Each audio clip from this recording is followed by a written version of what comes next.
7h47, c'est le moment de retrouver l'invité de France Bleu Orléans. C'est avec vous aujourd'hui à Nogé. Vous recevez Gilles Rivière-Weckstein, fondateur de la revue Agriculture et Environnement. Bonjour monsieur.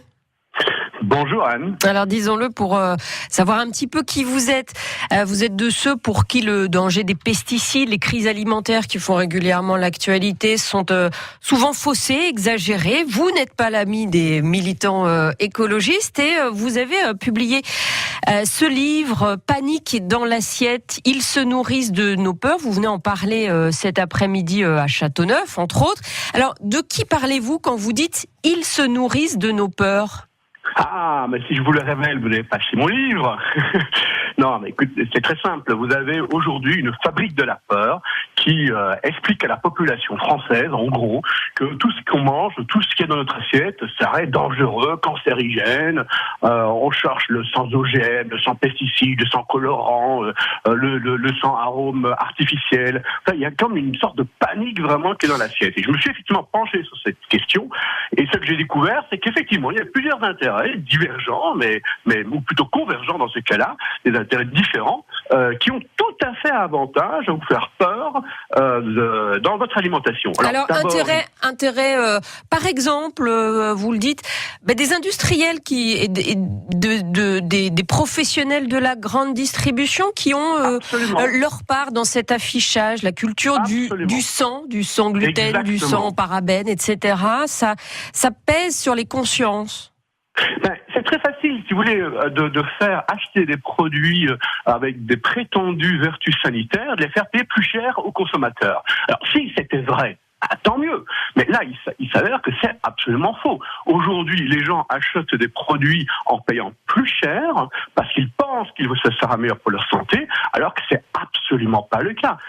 Tout ce qui est produit en France, tout ce qui est issu de notre agriculture, est d'excellente santé sanitaire. Il n'y a aucun souci à se faire. Alors qu'on va y acheter des produits pour X, Y raison avec, de l'agriculture biologique ou des produits sans gluten parce qu'on pense qu'on est intolérant. Ça pose pas un problème. Le problème, c'est qu'on pense qu'on va gagner quelques secondes d'espérance de vie. Ça, c'est faux. C'est tout à fait faux. Et vous êtes aussi très virulent contre la filière du bio, dites-vous, qui a des intérêts financiers. En face, il y en a d'autres, des industriels qui ont des intérêts financiers. Tout ça s'équilibre, non ? Oui, ça s'équilibre au détriment du consommateur et de l'agriculteur. Parce que vous avez tout un certain nombre de gens qui vous font de la surenchère pour expliquer aux gens qu'il faut payer plus cher des aliments qui n'ont pas de valeur nutritionnelle meilleure.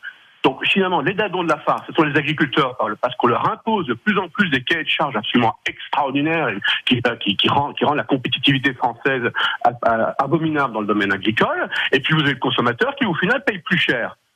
Voilà, au détriment, tout ça, si vous voulez, pour le profit, effectivement, un certain nombre de filières. Il n'y a pas que la filière bio, mais si vous regardez tous les gens qui achètent des produits bio, ils le font parce qu'ils pensent qu'acheter des produits bio, c'est meilleur pour leur santé que les produits qui sont issus de l'agriculture conventionnelle. Et c'est pas aussi simple que ça. France Bleu Orléans, 7h51. Notre invité ce matin, Gilles Rivière-Weckstein, fondateur de la revue Agriculture et Environnement. Alors, vous insurgez aussi dans ce livre sur les communiqués de presse qui prennent la tournure, les atours de recherche scientifique. Vous dites attention.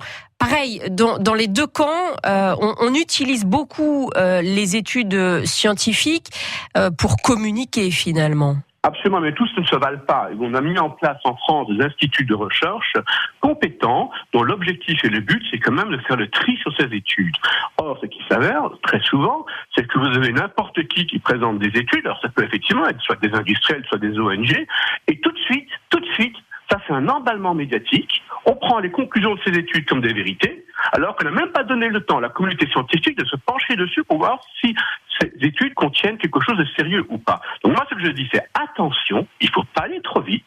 Quand une étude est sortie, il faut voir, il faut la regarder, et il faut laisser les experts que nous avons en France, qui sont indépendants, ceux de l'ANSES par exemple, regarder la réalité de ces études. Et alors, vous prenez l'exemple de la pomme. On a beaucoup communiqué sur la pomme, dangereuse pour la santé, à coup de chiffres effectivement qui font peur. Bon, vous dites, parfois c'est pas aussi simple que ça. Non, mais écoutez, sous l'extrait de la pomme, c'est un vrai scandale, parce qu'il n'y a rien de plus sain que de manger une pomme. D'ailleurs, dans l'introduction de mon livre le dit bien, il a été préfacé par un professeur, Denis Corpel, qui explique que lui, il mange une pomme avec les peaux, une pomme conventionnelle tous les jours, et que s'il vit 100 ans, il va manger 30 000 pommes. Et il explique que pour avoir la même quantité de produits cancérigènes que vous avez dans un verre de vin, il faudrait manger 25 millions de pommes. 25 millions de pommes pour la même dose de produits cancérigènes qu'il y a dans un verre de vin. Donc, or, vous avez aujourd'hui des phobies aujourd'hui autour des pelures de pommes. Tout le monde se met à retirer la pelure de pommes alors que ça pose aucun danger. Et ça, c'est pourquoi? Tout simplement parce que vous avez des reportages à charge sur la pomme et c'est devenu une sorte de symbole, et c'est pas par hasard, bien entendu, parce que ça renvoie à des mythes. C'est le symbole du produit qui serait dangereux, etc., etc. Et on comprend. Tout ça, c'est pour faire peur et pour vendre d'autres produits qui ne contiendraient pas ces fameux pesticides, etc. Donc voilà, c'est un business, c'est le business de la peur. Et il faut que les gens arrêtent, enfin en tout cas s'ils veulent, qui relaxent sur la nourriture. On a une très bonne nourriture en France, profitons-en. Nous sommes un des pays qui... Oui. Mais on comprend, monsieur Rivière-Weckstein, pourquoi les agriculteurs du Loiret vous ont invité cet après-midi à leur assemblée générale. C'est donc cet après-midi à Châteauneuf-sur-Loire. Merci beaucoup. Merci à vous. Bonne journée, France Bleu Orléans, 7h54. Retrouvez l'invité de France Bleu Orléans sur francebleu.fr.